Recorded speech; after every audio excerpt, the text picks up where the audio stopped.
Hey everyone, I'm Scott Branley. And I'm Alicia Coakley. Every member of the church has a story to share, one that can instill faith, invite growth, and inspire others. On today's episode, we're going to hear how one man's journey to find the gospel showed him that God can work miracles in anyone. Welcome to Latter-day Lights.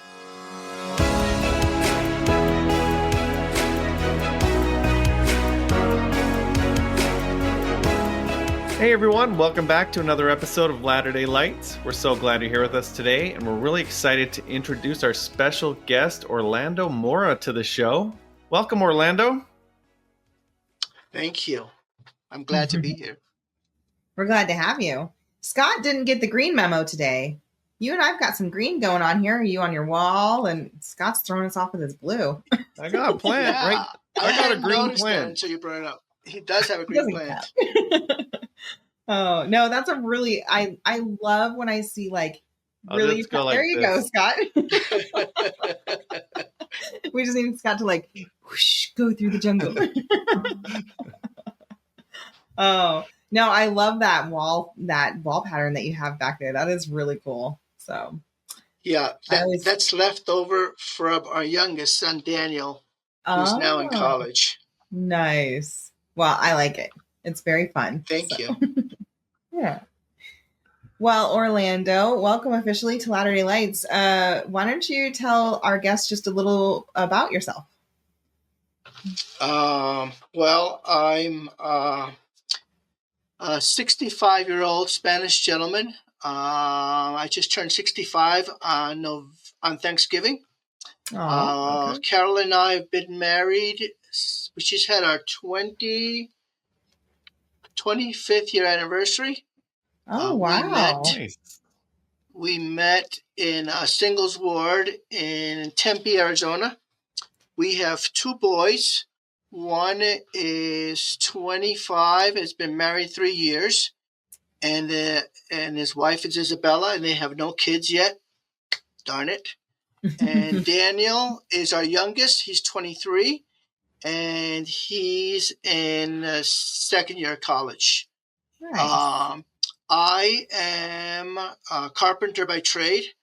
I mostly excel in remodeling bathrooms and kitchens.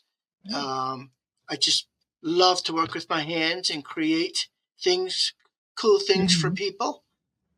Some of my hobbies are, I love photography. Recently, I got into making cement planters, giant pots for planters, and which is really hard, but I enjoy it a lot. It's very therapeutic, and it gives me a sense of accomplishment. Cool. We also love to garden, and I just can't wait for spring till it gets warm and things start budding and popping out, and I just get so excited. I wake up early in the morning and wait for the sun to come up to greet it so I can go outside and put my hands in dirt. I love to cook. My grandma taught me to cook when I was a young kid and a teenager. And so I love cooking for us and for visitors or for anyone. Mostly we cook for the missionaries now. My calling now in church is that I run a little Spanish group in our ward, and I've been doing that for about a year. It's slower. Okay. It's growing slower than I would like, but things don't happen on my timeline. They happen on God's timeline. So I guess I just have to learn to be more patient. Or just bring more food. Food brings people in. So you just cook your food and invite them in. Linger Longers every Sunday. That's what I'm all down for that. I'm about having a buffet at the Spanish group so that we can have one. But I don't think the church would allow it. So Carol and I are now loners because our kids are gone, and it was a hard thing because I loved having my kids at home. If I could have them live here with their spouses, I would, but that's probably not going to happen.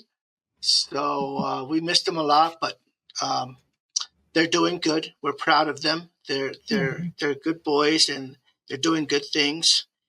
And awesome. Carolyn and I are slowly but surely getting used to being by ourselves. Carol's a retired teacher, but she still subs because she gets bored at home doing nothing. And so she had some amazing experience with kindergartners in the last 2 weeks. But that's a whole other podcast. Nice. And that's about it. I love that. Wow. You guys are busy. I know. Yeah. Yeah. Sounds like a lot of fun though. Scott's getting ready to lose half of his kids to marriage here in just the next few months. I'm sure I've got 2 kids that are getting married within a month apart from each other, so that's going to be a little crazy, but yeah. Congratulations. So, thanks. Well, we're really excited to hear about your conversion story, Orlando. So why don't we turn the time over to you and tell us where your story begins, my friend? Okay, thanks. So, like I said, I'm a Spanish gentleman. I was born in the Caribbean island of Puerto Rico. It was rough back in the 60s my family were farmers. And so making a living was extremely hard. One of the things that happened in our farm in Puerto Rico is that one time when our only cow gave birth, and the calf was stillborn, and the mother cow kind of went crazy and killed herself. And my brother and I think I was about still 3 or 4 years old. My brother's 4 years older, so he's a little older. We ran and hid in the house. And sometime later, because we were afraid of what happened, we've never experienced that as little children. Yeah. And sometime later, my grandmother found us and showed us a picture of Christ. And I guess she saw how scared we were. And she showed us a picture of Christ. And she told us that if we're ever scared or lonely or hurting or discouraged, that we should pray to him and that he would always help us. And so I never forgot that. And I often found my grandmother on her knees praying the rosary. And I never forgot that. I always remembered that about my grandma. And so we weren't big churchgoers. We lived in the rainforest. Our nearest neighbor was probably 5 miles away. And so we moved to New York around 1963 to Haverstraw, New York, which is a beautiful county along the Hudson River Valley, 30 miles north of Manhattan. And I remember one of the first things I saw on television was Kennedy's funeral. Really? Wow. Yeah. And Martin Luther King, who always said that he had a dream. And so I just remember Martin Luther King and President Kennedy. So when I started school, soon after we moved to New York, I started kindergarten. And some of the kids were mean, and they bullied me on the playground. And I had one friend, Julio, who would stick up for me. And he would eventually, I don't know where he would come from, but he would just show up, and he would get between me and the bullies, and he would hold his fist up. And so And he was like this little angel kid. Julio, and we're still friends. We talk to each other on Facebook. I learned later on that his parents had enrolled him in karate. And so he was a little karate kid and he knew how to defend himself. And to this day, he has a really large karate studio in Dominican Republic, Karate International, and he does really well. That's awesome. And so I had struggles in school. I just could not remember assignments. I couldn't remember. If the teacher spoke more than 3 sentences, I was lost. I was good with one instruction. If you gave me one instruction, I was okay. But if you gave me more than one instruction, I was lost. And so I had a hard time in school. Now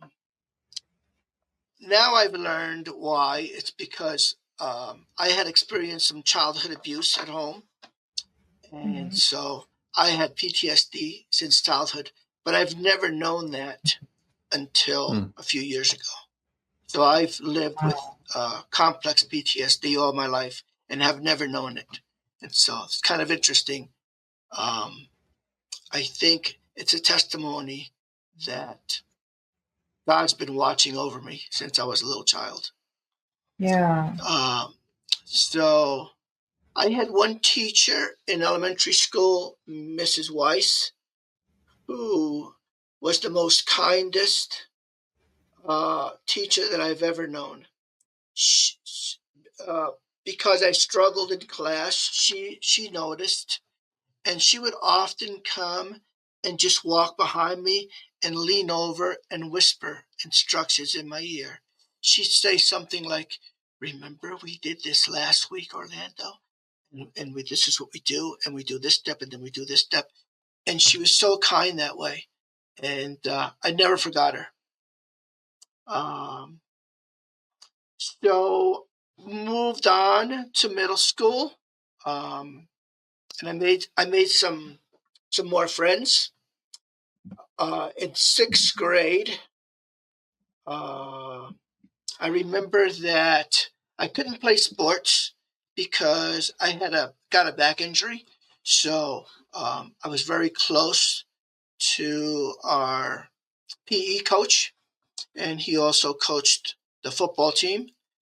And so he allowed me to be a manager on the team, and I would carry stuff and do stuff to help the team that way.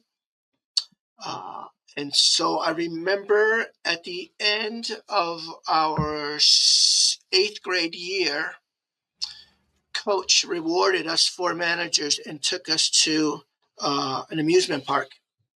And one of the we got on. He gave us a roll of tickets and told us to meet him back here in a couple of hours. And so I remember that the 4 of us ran and rented a rowboat. And one of the boys rolled up a cigarette, and this is the first time that I've seen this. And so he lit it up and passed it around. And it's the first time I smoked pot. Oh my gosh. And I was, yeah. And so you're 6th grade. Wow. Yeah. And soon after that, we were smoking cigarettes and drinking beer. And smoking pot at that age. And there was something about it that was good for my brain. I don't know what it was. But I think that it helped me in a strange way to maybe not feel so anxious or nervous about things. Right. So I went through school. I got through school with some really hard struggles, and drinking and smoking pot, I don't think helped me at all. Maybe I thought that it did, but it really didn't. By the time I graduated high school, I was already drinking alcohol smoking cigarettes and pot on a regular basis, and I had already experimented with other drugs. Oh gosh. I think the thing that got me through high school, because I wasn't a good student, I didn't have any good grades. My counselor suggested that I join a trade school, and so I qualified for the carpentry class, and it's something that we did on our last 2 years of high school. I would go in the mornings to another school to learn carpentry. Wow. And I loved working with my hands. And so I excelled in the carpentry class, and I represented our school in a state competition, which was pretty cool. And I came in like 13th place out of 25 kids.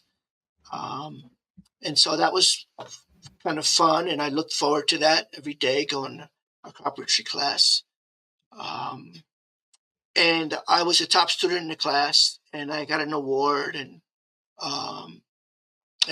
when I graduated, I also got a partially paid scholarship to go to Delhi University Architectural School in Pennsylvania. Wow. But I never made it there because shortly after high school, a bunch of us got arrested for having pot on us, and we got in trouble. And I was sentenced to 4 weekends in jail and 5 years probation. And so that also ruined my chances for going into the Air Force, which I had signed up for and qualified to be a jet airplane mechanic specialist or a hydraulic specialist. But they wouldn't let me go because I had that stain on my record. Wow. So I continued to, after graduation, I continued to work in the building construction field. And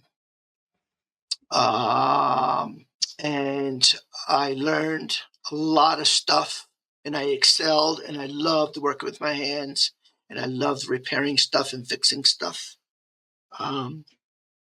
And my drug use got worse and worse and worse. I got to, I think about 5 years after graduation, I got a job in a very ritzy, plush apartment complex, which is about just a 20-minute drive from my house. And I remember being really nervous because I was working in apartments now, and oftentimes a homeowner would be there. And so I was used to working in industrial type stuff before, and not really in homes when people were home.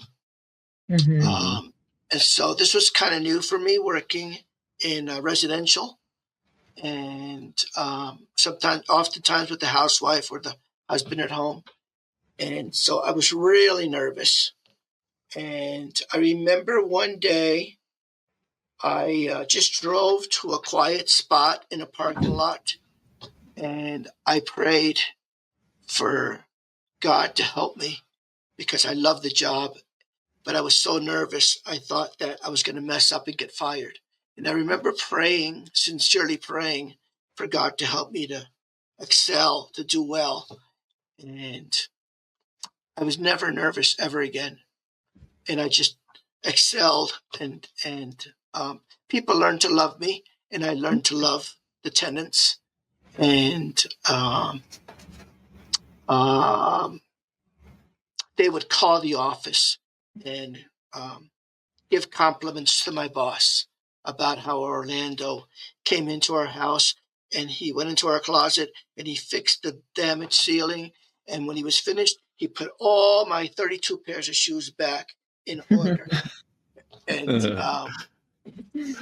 that was one of the stories. She had all her shoes in a big pile. And so I couldn't leave them in the big pile. So I just organized them in pairs. And so that little story got around, and people learned to like me. and all along my addictions were getting worse and worse, and I got into cocaine and it just by the time I was 35 years old, I couldn't function without having alcohol or drugs in my system. My system was so used to having that medication in it that I couldn't function without it. And so I think I was 35 years old and had worked at this the place name of the place was Bon Air. I'd worked there 12 years and was doing really well, and but the addictions were killing me. And so there were times where I just didn't want to live that way anymore. I just wanted to die.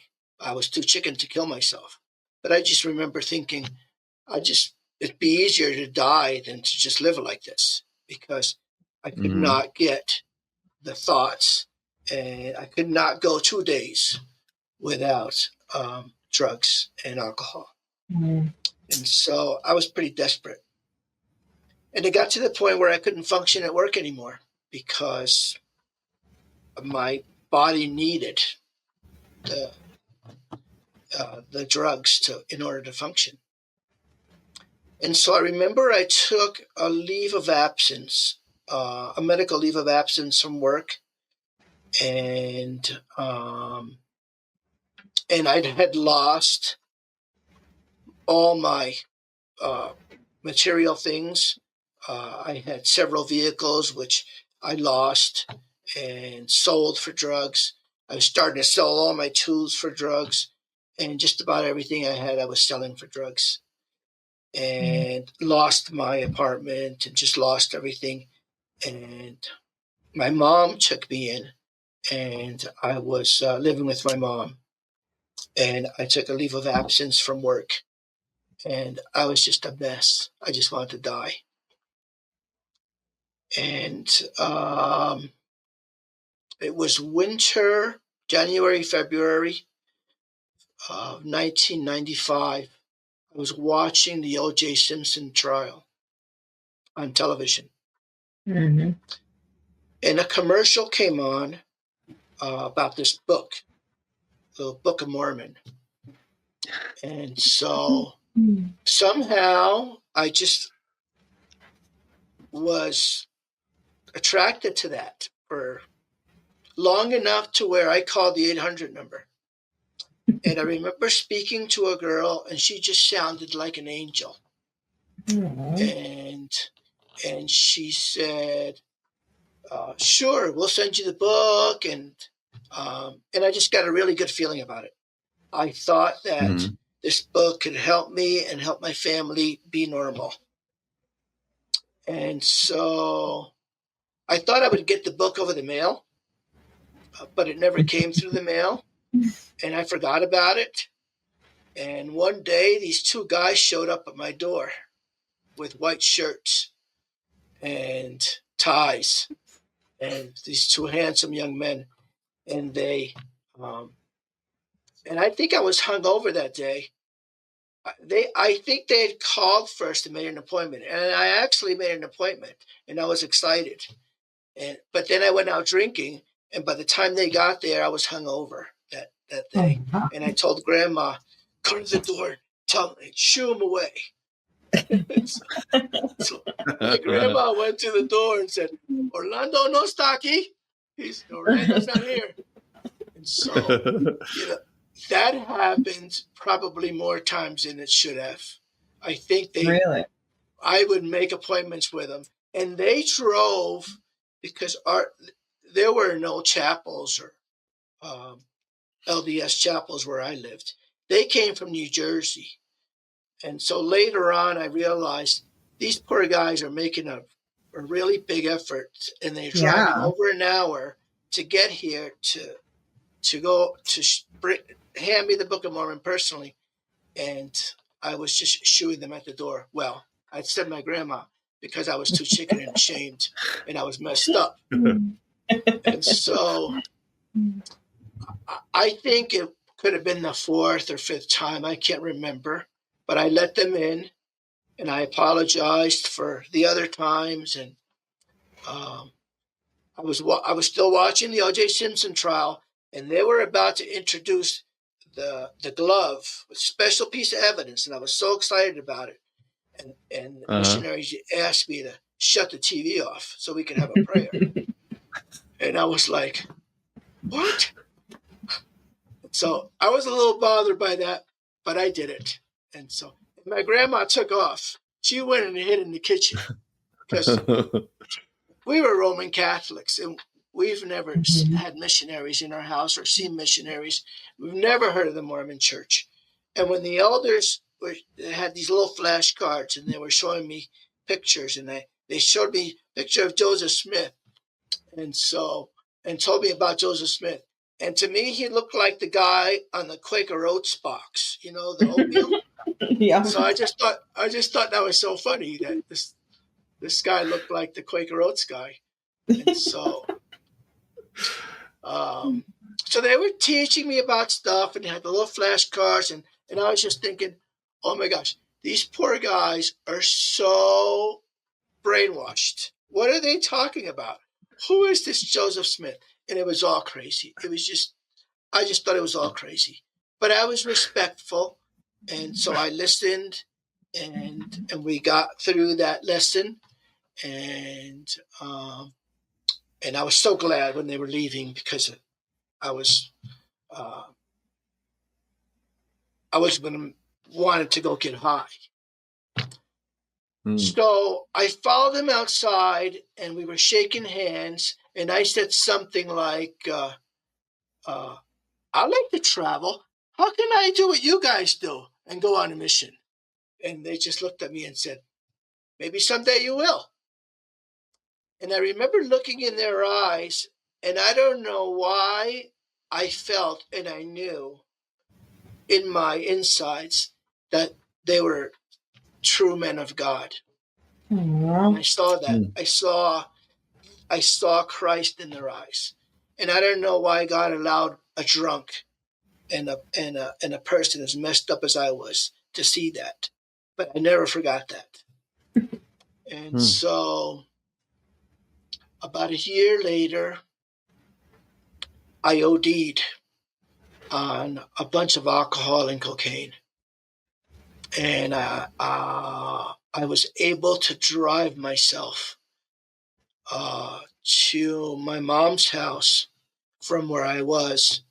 And my mom and her boyfriend took me to the hospital. His name is Pat. His real name is Pasquale, but we called him Pat. They drove me to the hospital, and miraculously, I didn't die. But I wanted to. And I remember the doctors and nurses were talking about something about detox, and I've never heard of this. I didn't know that other people suffered with the stuff that I suffered. I thought that I was alone in this, that nobody else goes through this. I was just the only one. But at the hospital, I learned that there's doctors and places that help people like that. And so I begged them to put me into detox. That's what they talked about, our detox unit.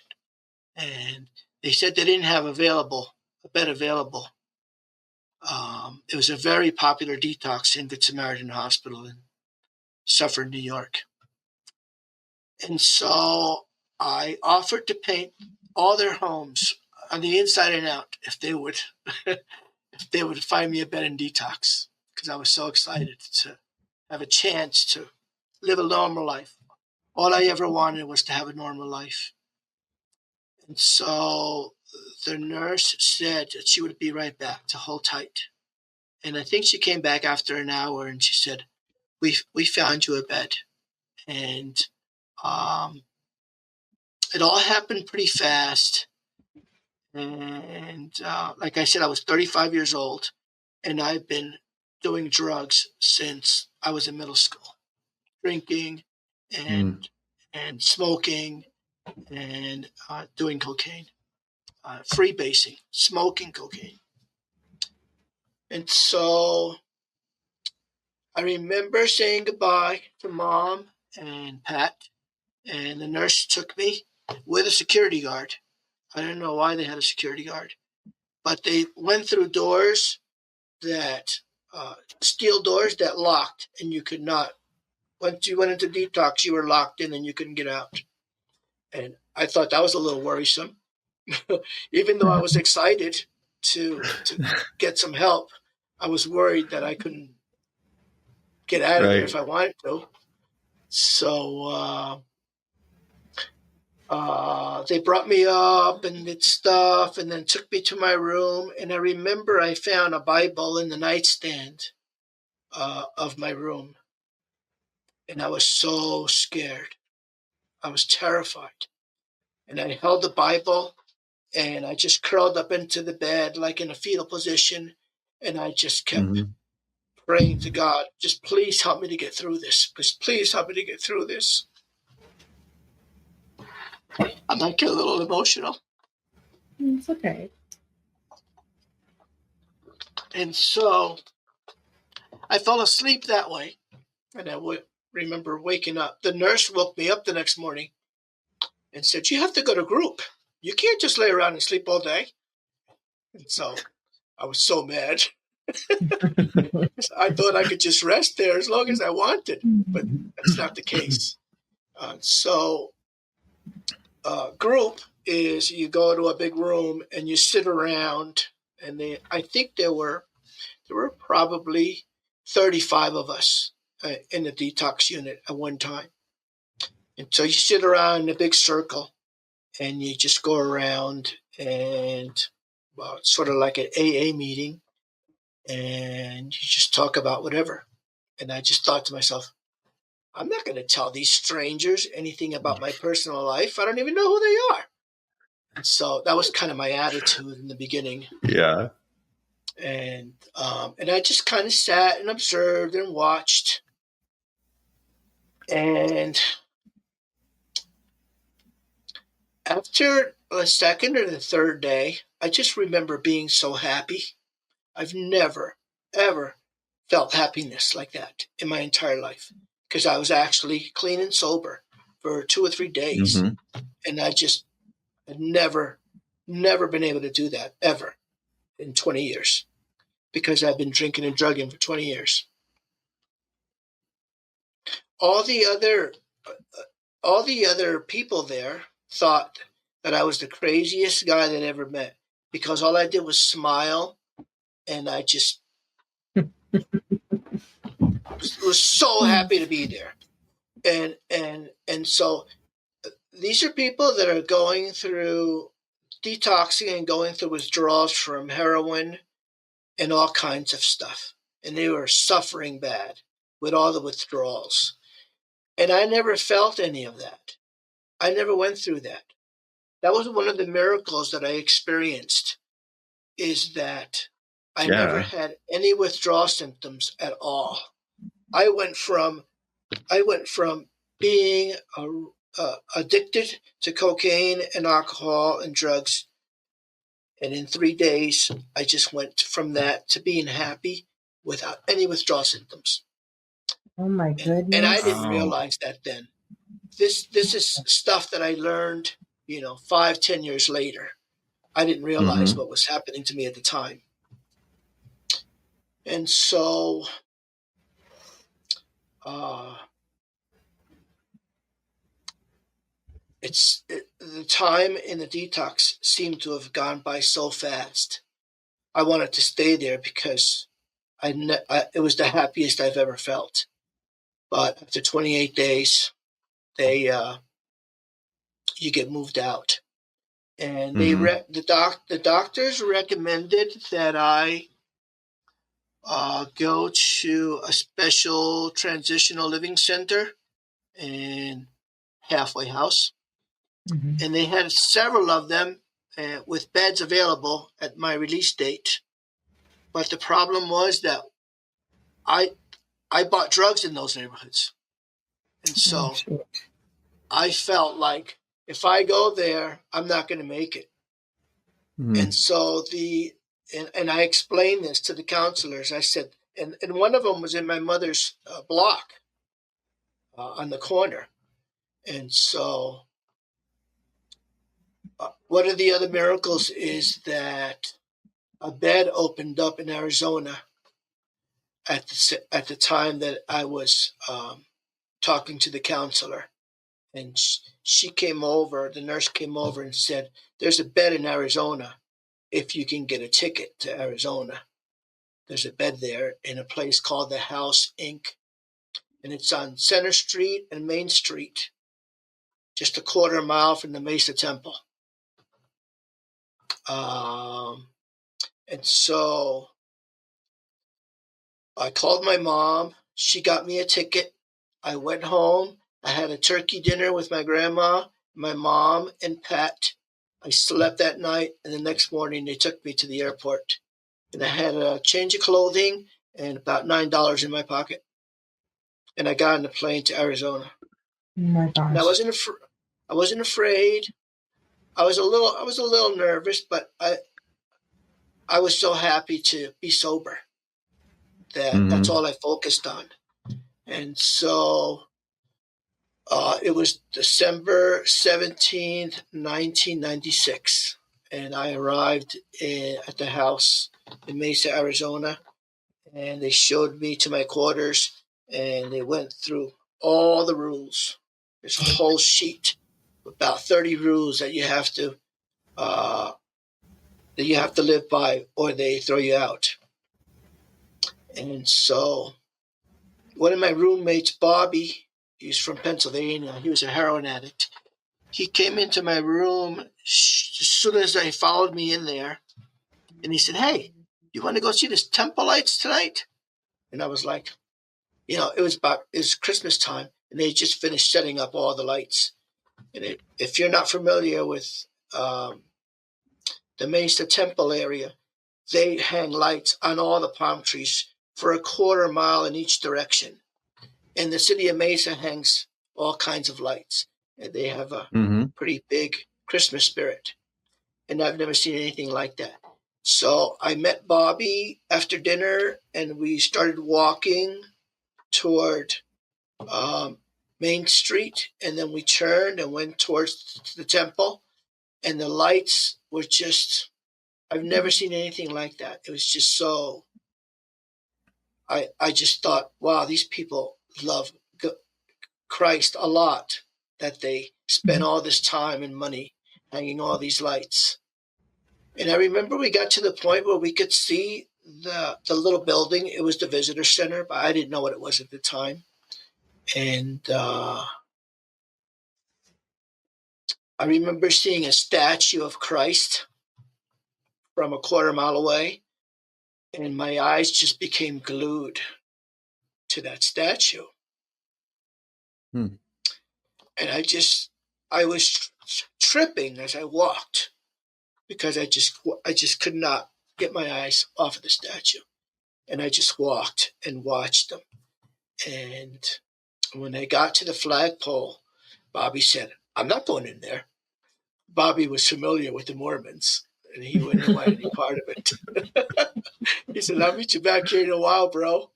And so I said, "Okay." So I walked into the visitor center, and I was just staring at the statue. And I remember the sister missionaries walked up, and I didn't know they were missionaries. I didn't know where I was. I kind of knew this is where all the Mormons live by at this time. And so the sister said, you wanna go on a tour?" And I said, "Sure." And I was just staring at the Christus. And I remember the curtains closed and the lights dimmed, and a narration came on. And a little bit into the narration, everything went black. I couldn't see anything. and I felt the weight of Christ's arms on my shoulders, and he whispered in my ear, "Your journey's over." Aww.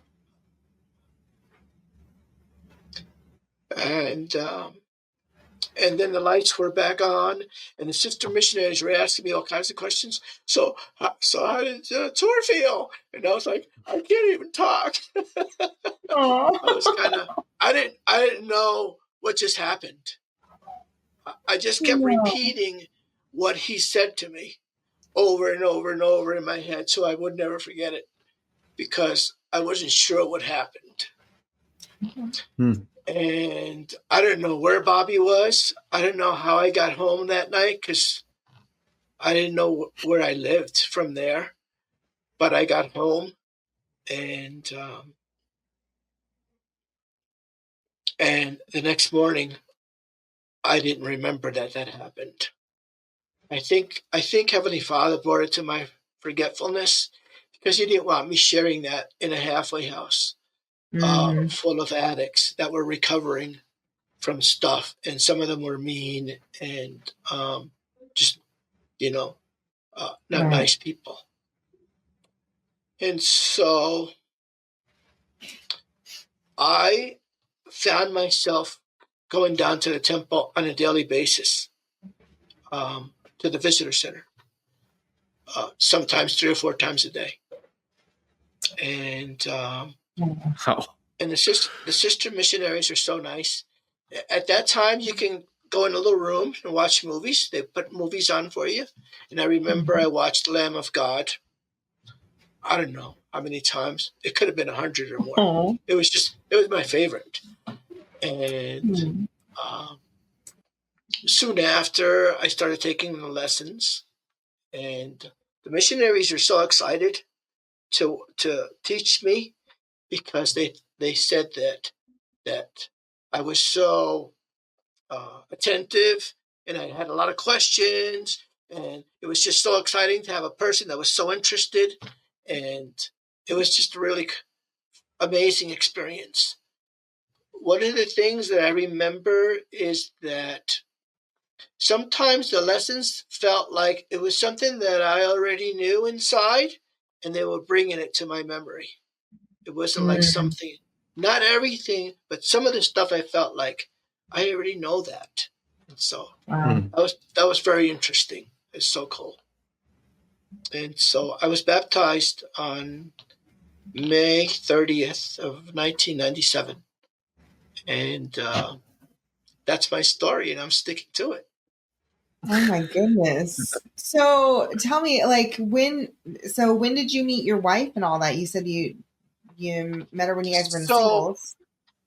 So I've never been married, and I thought I would never be married, just because, the life that I lived. But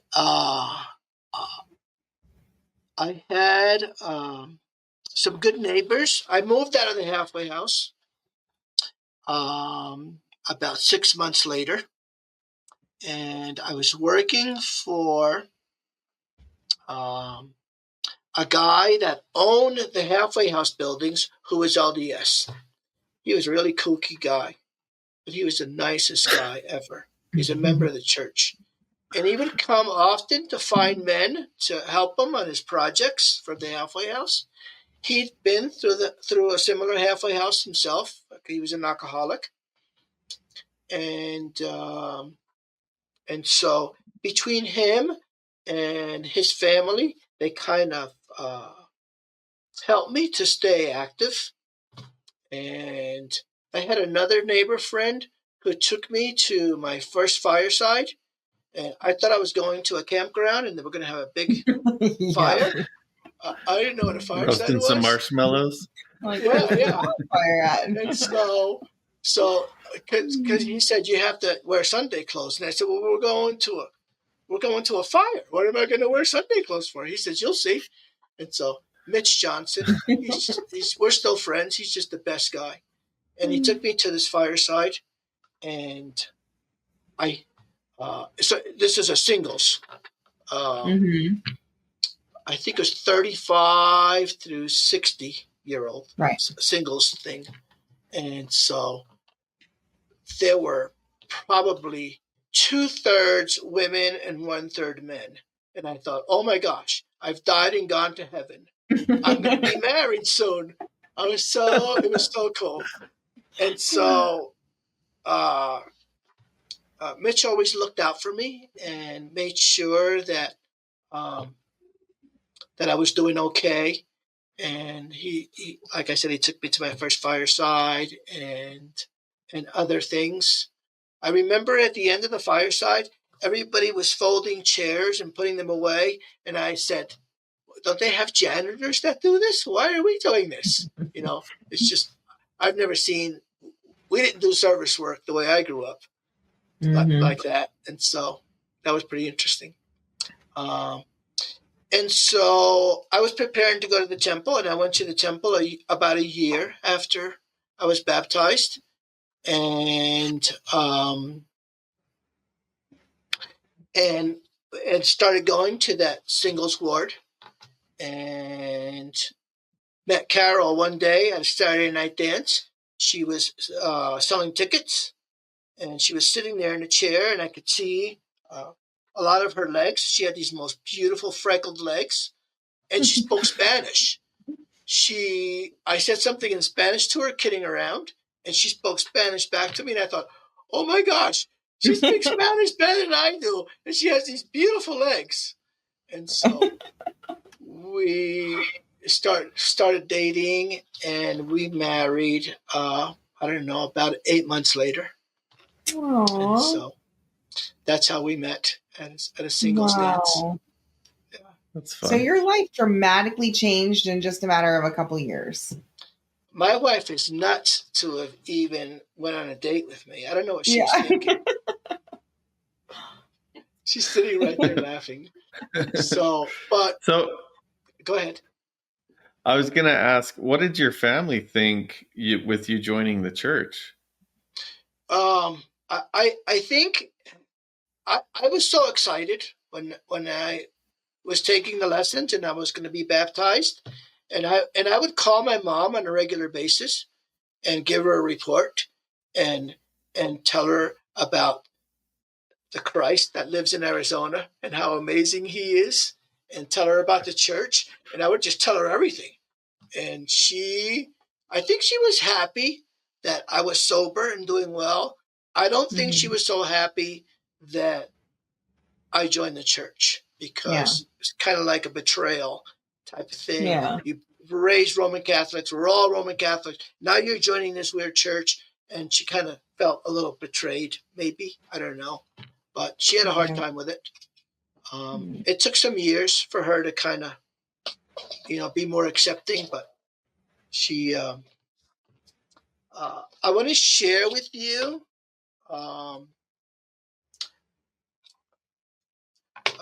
when our kids were in high school. This is one of the amazing experience that I've experienced as a member of the church. I think God gifted me with the gift of dreams, and so I would have these amazing dreams. I couldn't always figure them out, but a lot of them I have. And our boys were still in high school, and we had a tradition that on spring break we would take the boys somewhere to do fun stuff for a few days, a week. And we were on our way on spring break.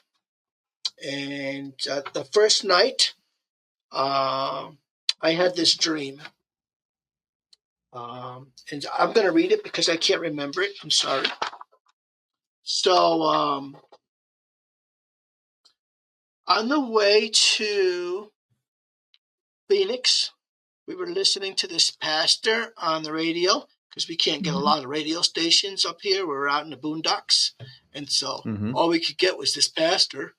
And the kids had their earbuds and listening to their own music. So Carol and I were listening to this pastor who was talking about our house, and our house should be a temple, and and just talking about our bodies and how we should take care of our bodies. And that night I had a dream that I was in this house. I was being led by my hand. And I've been in this house many times before, but I didn't remember when or why. I didn't recognize any of the rooms. So we started out in the top floor, and I knew Christ was in the house, and I was looking forward to meeting him. And so we started in the top floor, and I was sure he was going to be in the top floor. And we went in the top floor, and we went from room to room to room to room, but he wasn't there. And we headed down a hallway, lots of closets, and we opened up all the doors, and we were looking, and I was being led by my hand, room by room. We opened the doors, and he wasn't there. We finally got to the bottom floor, and I went room by room, and he just wasn't there. And I was starting to get discouraged. So almost on our way out, we came to a door that caught my attention. When I asked what it was, the voice said the basement, and the door opened as though it was inviting me to come into the basement. I didn't like the basement. I had bad memories of basements. And the reason why that is because as a 4-year-old child, I was led into a basement, me and 3 other little boys, 4 or 5 years old. And we were led into a dark basement by a neighbor, and he did bad things to us. And so I was prompted to continue thinking it would be dark, damp, and scary and full of bad memories, and I never imagined that the Savior being in the basement. As I was led, still by my hand, in a dark corner, there he was sitting, waiting, and looking at me in open arms. And I just couldn't believe that he was in the basement. So I think that the dream, the meaning of the dream is that he was there in the basement with me when I was 4 years old. And it also means that I never expected him to be in the basement, but regardless of where I am in life, he is with me. Dark, cold, and scary, regardless, he has always been there. I was ashamed to know that I had dragged him to such ugly places throughout my life. Now knowing that he was there at my most painful and shameful moments of my life, and that he experienced it all with me and for me. Wow. After this was over, I realized how much he loves me, forgives me, and wants me to be on the top floor of the mansion with him. The basement was only a temporary place of learning. And I had to learn to forgive that man that did those things. So it's just been one of the coolest experiences I had that I learned through a dream. And I just wanted to share that with you. Oh, thank you. Yeah, I mean, you look back on your life to where you are now, and, for all those years when you were lost, I mean, what do you think looking back on your life to where you are now? Like, how do you see God in your journey? I see him as though he's always been there, just watching over me the whole time. I was never alone. And it's, I think it's because of my grandma who taught me how to pray as a little child. I never forgot how to pray. And I would always pray. And sadly, I pray, most of the times that I prayed is when I was scared or when I was hurting real bad, and I got myself into a foxhole, and then I would do a foxhole prayer. And so I was, but I never gave up.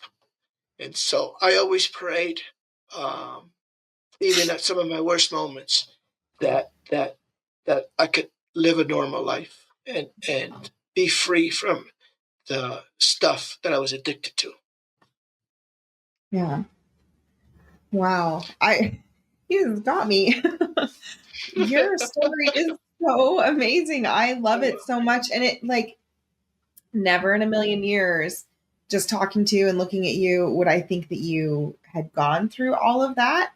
You know, like, you just seem to just emanate Christ light, like, through your smile, and it just, you can just feel your spirit and your sincerity. And it's such a beautiful thing. And I really appreciate you sharing that dream, especially because I think that,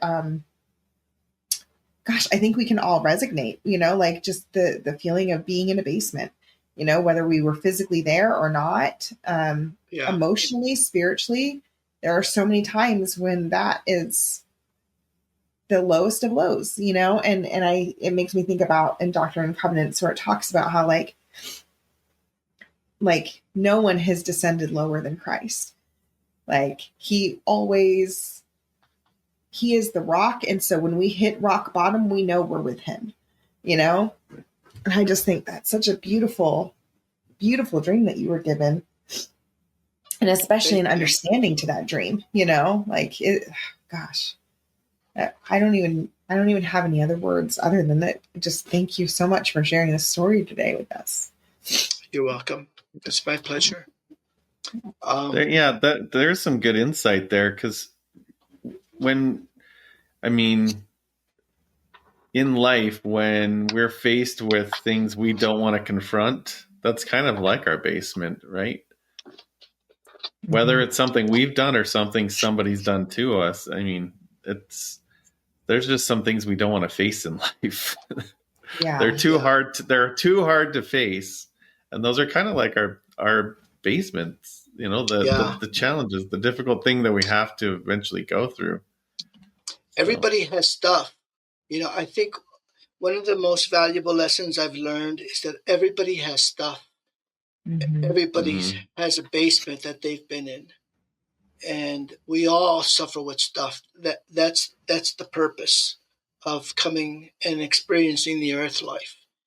And I think we forget that. We forget to be kind and compassionate to people. We think that they're just mean, or they just don't, for whatever reason. And we judge people. Well, I shouldn't say we. I judge people. And I forget that we all have stuff, and you don't know what they're going through. And sometimes just a smile, a kind smile, or a compliment can make somebody's day and just bring happiness to their day. And so I try and live my life that way. I try and be kind to strangers at all times. I try to teach my kids that. Well, it shows. You just have like the sweetest spirit.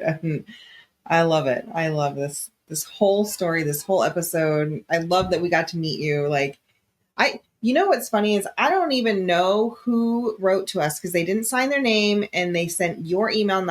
So for our listeners, we had a friend of yours email us and say, you've got to talk to Orlando. He's got an amazing story. And then they put your email address as a background. So I couldn't even reply back to them. That little sneaky Ken Isaacson. Did you know who it is? I don't. Would you like to know who it is? Yeah, who was it? His name is Ken Isaacson. Oh, okay. Yeah, he lives here in our town. He's just the nicest guy. Oh, that's cool. Well, I thank you, Ken, so much. Like, and for taking the time to email us and to offer up Orlando as our guest, because it was just so awesome. I love this so much. Thank you. Yeah, it was a pleasure. Oh man. Well, Orlando, can I ask real quick, like, before we hop off here, what would you say to listeners who maybe are in their own basements right now, like who maybe don't feel like they have a lot of hope, or they don't feel the Savior by their side, or they don't think that they're worthy of a miracle. What would you say to those listeners? I'd say that you can't give up on God. If you, whatever it is that you're struggling with, if you're sincere about wanting to change your life, and about wanting to be happy, and about wanting to have all the best things that life has to offer, God can help us do all those things. And you can't, I think a lot of us sometimes we're kind of a once a day friend to God on Sunday. And He wants us to be His friend all the time. He wants us to be sincere, and He knows our hearts. And so if you spill your heart and let Him know and talk to Him and let Him know what your needs are, what you're suffering with, He already knows it, but He wants to hear it from you. You just tell Him, and He'll come through for you like He did for me. And He loves all His children. Why wouldn't He do that for you? He wants to. So that's what I would say. Yeah. Love it. Well, your story is amazing, Orlando, and we really appreciate you coming on to share it with us and with our audience. It was my pleasure. Absolutely. So, well, are there any final thoughts that you want to share? I feel like you wrapped it up pretty beautifully, but I do want to give you one last opportunity to. I don't think so. Okay. I just know that there's nothing God can't do. If He could change my life the way He did, He can do that for anyone. And it doesn't matter where you are or what you're doing or how what sins you think you might have. Your sins are no greater than my sins, and my sins are no greater than your sins. And He can do anything for anyone and any time, and He's there for us. Awesome. Oh, man. Orlando, you're awesome. You're welcome back anytime. I would love to. To tell you the rest of the story. Yes. Orlando Part 2. I love it. Okay. Thank you for having me. Oh, yeah. Well, thank you, Orlando. It's been my pleasure, and I'm honored to be here and to share my story with others, and hope that it gives hope to somebody. I think it definitely will. I know it did for me, for sure. I was able to feel the Spirit for sure. So I appreciate you. Yeah. Okay. Well, and if any of our listeners are out there listening to this and they feel inspired to share their story, maybe you inspired someone to come on and share their story, Orlando. So if that's the case, go to latterdaylights.com and tell us about your story so we can have you on like we did with Orlando. Yeah, absolutely. Or be a Ken and just tell on someone else who has a cool story. Yeah. We'll take that too. Oh, man. Yeah. And to our listeners, guys, as always, please make sure you do that 5-second missionary work. Share Orlando's story. Put a comment below. Let us know what your favorite part was. And, just help us to be able to get this episode out to more people. We would really, really appreciate that. So with that, I think that's a wrap for this week. We hope everyone tunes in next week for another episode of Latter-day Lights. Until then, we hope you guys have a great time. Take care, everybody. Bye-bye. Good night.